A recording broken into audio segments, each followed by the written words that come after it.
Com o Dr. Nelson Liboni, muito obrigada por ter vindo. Obrigado, eu que agradeço. Tá muita confusão na Avenida Paulista ou ainda não? Bastante, já está começando. Muito trânsito? Não, até que não. Agora acho que vai começar o trânsito piorar daqui para frente, né, com os resultados, né? Então, pois é. Eu cheguei um pouquinho mais cedo, estava tranquilo ainda. Fez bem, a gente vai ficar sabendo de tudo que vai acontecer aqui com a Luciana Magalhães. Daqui a pouco ela volta para dar o resultado desse julgamento. Agora, a gente com o Dr. Nelson, a gente vai falar sobre hepatites virais.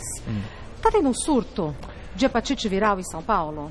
Em São Paulo, nem tanto. Teve no Rio de Janeiro há pouco tempo atrás uma contaminação, principalmente por hepatite A, que é a transmissão orofecal, que tem a ver com condições de higiene, manipulação de alimentos e tudo mais.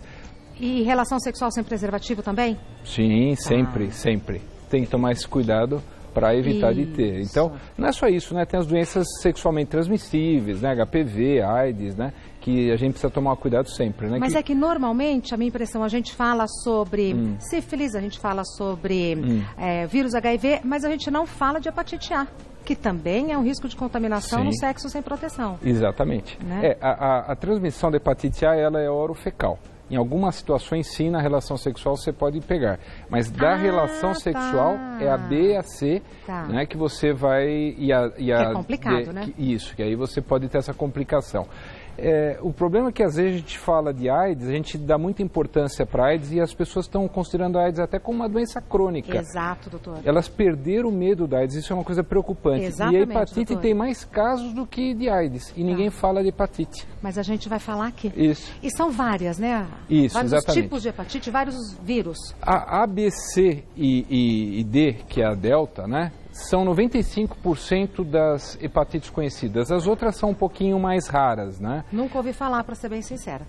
Então é difícil. Às vezes, antigamente, por exemplo, algumas apareceram diagnosticadas, a hepatite C foi precocemente identificado, por isso tinha muita gente que recebia transfusão de sangue e acabou se contaminando ou fazendo diálise e não tinha nada a ver com relação, mas sim porque usava produtos derivados e a gente não tinha testes para descobrir isso. Que mudou, né? Exatamente. Hoje a realidade é outra. A delta, ela vem junto com a B. Né? Ela vem associada. Então você pode ter ou uma infecção isolada, se você tiver o vírus, ela precisa do vírus da hepatite B para existir. Tá? Ou ela vem junto na relação, né? O uso de drogas, ou o que seja, ou ela pode vir depois, que se você já tiver a contaminação, ela potencializa. E aí a transmissão também é orofecal. É parecida com a transmissão da hepatite A. Tá ali. Comida ou água contaminada. Exato, isso é importante. Sim. Então, é aquilo que eu falei. Então, sempre que vai comer em algum lugar, cuidado, né, com gelo. Lavar as mãos. Lava as mãos, tomar cuidado. Por exemplo, você vai pegar saladas, frutas, coloca em água com hipoclorito de sódio, uma colherzinha, deixa lá 10 minutos. Vinagre não resolve isso, né, como o pessoal faz. Tem que pôr água mesmo para esterilizar, né? Mas uma coisa que é importante aqui que você falou, tomar cuidado com gelo. Isso, porque você não sabe como é que tá, né? Então, às vezes, você... De que água foi feito esse gelo, é isso? É melhor você tomar um refrigerante ou um suco gelado do que colocar, se você não conhece o lugar, com gelo, né? Porque lugares que você confia, tudo bem, mas se você está, às vezes, viajando, você está num lugar meio complicado, Tome gelado, enfim, mas não coloque é mais gelo. Seguro, exatamente. Tá. A hepatite B, sangue e fluidos corporais. Exatamente. Tá. E a C também, todas as outras, só a E e a F que são menos conhecidas. Isso. Tá. Comida ou água contaminada também. Como que é o tratamento da hepatite? Depende do tipo de hepatite, né? Por exemplo, a hepatite A, ela tem praticamente quase todas se curam, né? Você tem, às vezes, a forma clínica, a forma subclínica, e às vezes a pessoa nem sabe que tem hepatite, acaba se curando e às vezes confunde com outras viroses. Aí, né? Que eu queria chegar. Tem gente que tem hepatite e não sabe que tem? Não sabe. Se trata sem saber que está se tratando? É como às vezes as pessoas vão no consultório, a gente pede sorologia no screening, que a gente faz, né, para avaliação, a primeira consulta, e eu falo, olha, você já teve hepatite. Falou, não, nunca tive. Não, você teve, tá aqui, ó, sorologia, a pessoa nem sabe. Mas como é que se tratou e se curou sem saber, doutor? Porque às vezes a imunidade, ela não chegou a ficar amarela. Todo mundo fala, tem que estar amarelo. Nem sempre às vezes você tem a forma subclínica que confunde com uma gripe, às vezes um mal-estar, uma artralgia, fica lá um mês meio esquisitinho e acaba passando. Sentiu uma coisa esquisita, não se tocou que era hepatite, mas era. Por isso que às vezes é difícil, porque as outras também são assim, às vezes. Nem sempre você tem a forma clássica, às vezes você tem as formas que você confunde com outras viroses, né? Entendi. Então vamos ver mitos e verdades sobre o vírus da hepatite.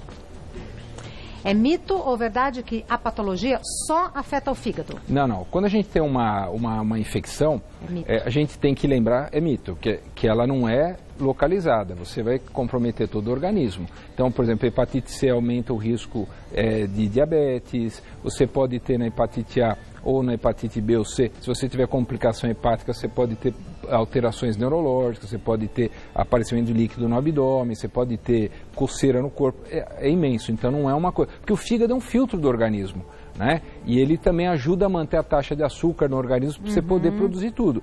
Se você tem uma inflamação nessa região, o organismo entra numa toxicidade, então todo o organismo vai ser afetado porque é um órgão vital para o organismo, né? Perfeito. É mito ou verdade que as hepatites A e B podem ser prevenidas pela imunização? É verdade. Então, hoje, graças a Deus, as crianças, quando já saem da maternidade, são vacinadas para hepatite A e B. C não existe vacina, delta também não e as outras também não. Só para A e A B? A, B, sim, tem que tomar vacina. Hepatite A são 2 doses, uma agora, 30 dias, hepatite B agora, 30 dias e 6 meses.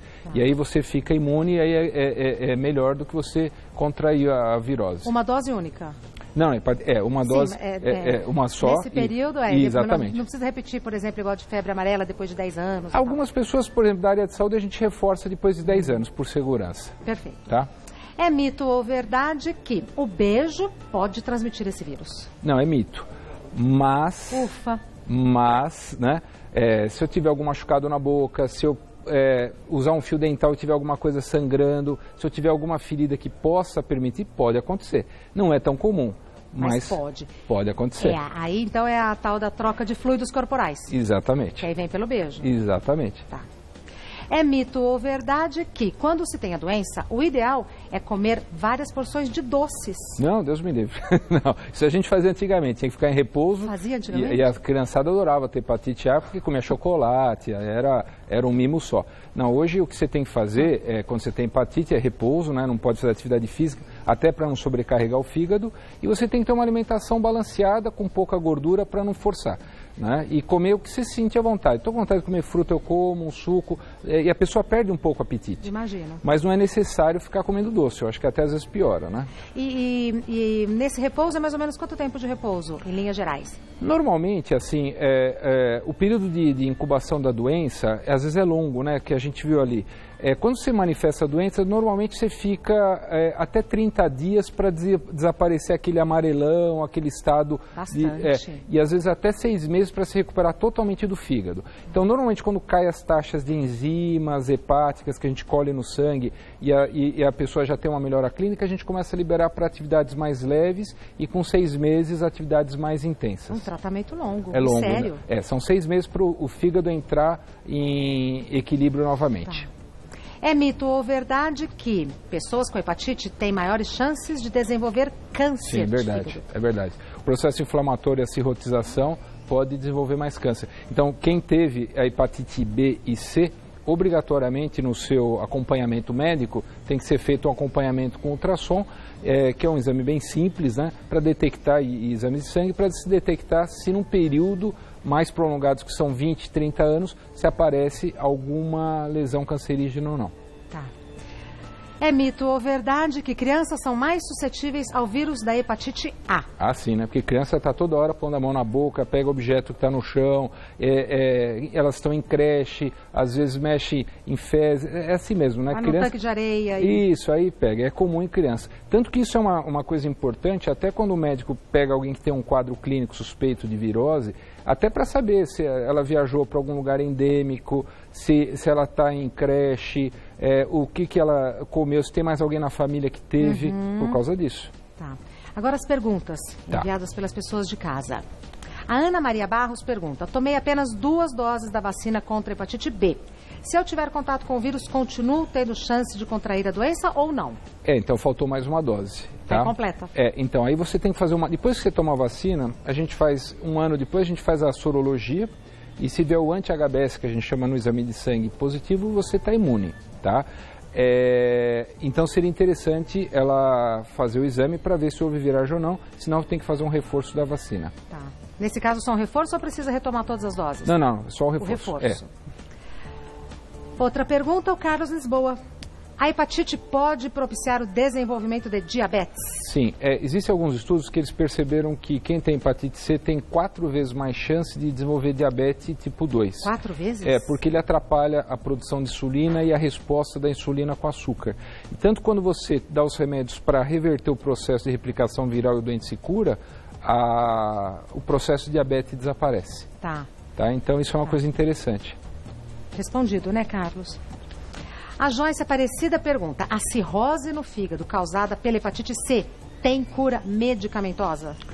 Não, o que tem cura é assim, se você descobre que você tem o vírus C, como é uma doença de evolução lenta e a cirrotização também é um processo lento, tirando os casos que são fulminantes, claro, tem casos que os doentes morrem, né? Eles têm hepatite e têm a hepatite fulminante. Mas é raro. É raro, mas quando eles vão cronificando, como demora muitos anos, uma vez você identificando que você tem hepatite C e você está na forma crônica, você vai colher exames de sangue, vai identificar isso de maneira qualitativa e quantitativa, isso é uma coisa importante. Sim. Você vai saber quantos vírus você tem, que tipo de vírus, porque até... Nossa, é um exame específico. É específico. Então, se você tem por exemplo, que é um vírus tipo 1, ele é mais difícil de tratar, tem um tratamento. 2 e 3 é mais fácil, que é o mais comum no Brasil. Tem vários subtipos, né? Mas são os mais comuns no Brasil. Então, se a gente trata esses doentes, a gente estanca o processo de cirrotização. Olha. Agora, o que está lesionado, está lesionado. O fígado, ele é rápido, ele consegue se regenera? Regenera muito fácil, mas quando existe a fibrose, vai ficar uma sequelinha. Então, o ideal seria descobrir o processo, trata, tenta zerar o processo. Perfeito. E hoje existem quase 12 tipos de medicamentos que não tinha antigamente, né? Como evoluiu, doutor? Evoluiu muito, existe até remédios via oral, dependendo da subtipagem, a gente dá, de acordo com o genoma do vírus, a gente dá um tipo de remédio. E a chance de cura melhorou muito, né? Antigamente era muito baixa, hoje chega a quase 80% de chance de eu zerar o vírus no corpo. Maravilha. Maria Alves pergunta, a depilação pode favorecer a contaminação pelo vírus? Então, isso é uma coisa importante. Então, a mulher vai muito em manicure, vai fazer essa parte de estética. Então, a gente precisa tomar cuidado também com o local que a gente frequenta. Então, por exemplo, a depilação, se for a cera quente, às vezes alguns lugares se reaproveitam aquela cera. Então ali vem... Não é legal. Não é legal, porque aqui vai puxar o pelo, vai puxar algumas células e vai vir sangue também. E se você colocar em cima de você na hora que você depilar vai fazer uma ferida, pode ter uma contaminação.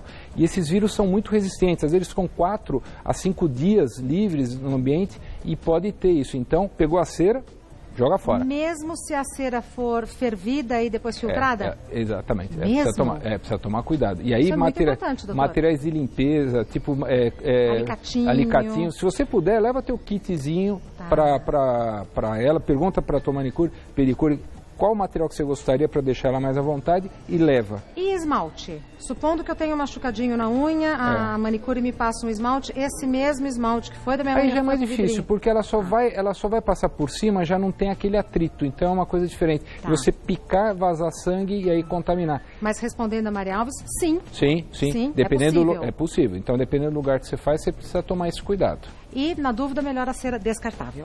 Isso. Tá bom. Próxima pergunta, Júlia Pereira. Mulheres com hepatite podem tomar anticoncepcional? Então, eu acho que assim, existem algumas drogas antivirais que não podem ser tomadas juntas, porque elas interagem, têm reações adversas muito grandes. Então, o hepatologista vai avisar na hora, olha, não tome anticoncepcional. Mas lembrando que o fígado da gente está sobrecarregado. O ideal mesmo é que a gente não tomasse anticoncepcionais à base de estrógeno, tomasse à base de progesterona ou usasse um DIU, que seria o melhor, né? Existem vários modelos, que é mais localizado, ou até o DIU de cobre, ou usar preservativo. Quase indicação, né? O DIU de cobre.